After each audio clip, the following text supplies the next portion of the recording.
రూపంలో తీసుకున్న అప్పే. కొందరు బంగారం కుదువ పెట్టి అప్పు చేస్తారు, మరికొందరు ఎవరినో మధ్యవర్తిత్వం పెట్టి అప్పు తీసుకుంటారు. కానీ చివరికి చెల్లాల్సింది వారే. ఇప్పుడు ఏపీ అమరావతి రాజధాని విషయంలో జరుగుతోంది అదే. అప్పులు ఎడాపెడా చేస్తున్నారు. అమరావతి రాజధాని నిర్మాణానికి నిధులు సమీకరిస్తున్నారు. అయితే ఇవంతా అప్పులేనని చెప్పడానికి మాత్రం వారికి మనసు రావడం లేదు.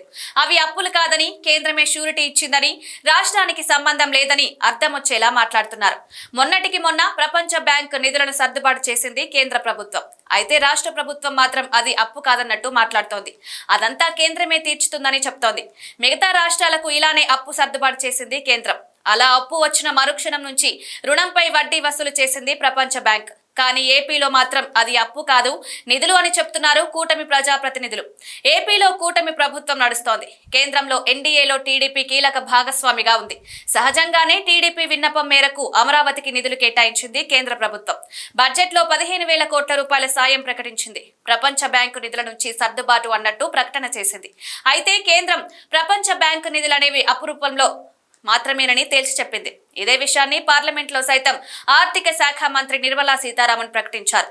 కానీ అది అప్పు కాదు, గ్రాంట్ రూపంలో ఇచ్చారంటూ రాష్ట్ర ప్రభుత్వం చెప్తోంది. అయితే ప్రపంచ బ్యాంక్ అప్పులు ఎలాంటి చిక్కులు తెస్తాయో కథలు కథలుగా ఉన్నాయి పరిణామాలు. కానీ అవేవి పట్టించుకోకుండా రాష్ట్ర ప్రభుత్వం ఏడాపెడా అప్పులు చేస్తోంది. ఒక్క ప్రపంచ బ్యాంక్ కాదు, ఏషియన్ డెవలప్మెంట్ బ్యాంక్, హడ్కో రుణాలు, ఇలా అన్ని చోట్ల అప్పులు చేస్తోంది రాష్ట్ర ప్రభుత్వం. రాష్ట్రానికి అమరావతి రాజధాని ప్రాధాన్యతాంశమే కాదనలేం. కానీ అమరావతి రాజధాని నిర్మాణం జరిగిన తర్వాత ఇక్కడ భూములకు విలువ వస్తుందట.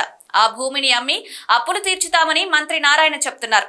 నిజమే, వేల కోట్ల రూపాయల అప్పులిచ్చిన మరుక్షణం నుంచి వడ్డీలు వేయడం ప్రారంభిస్తారు. ఇప్పుడున్న అప్పులు చాలవన్నట్లు రాజధాని అప్పులను సైతం ఏపీ మెడకు చుట్టుకోవడం ఖాయమని విశ్లేషకులు అభిప్రాయపడుతున్నారు.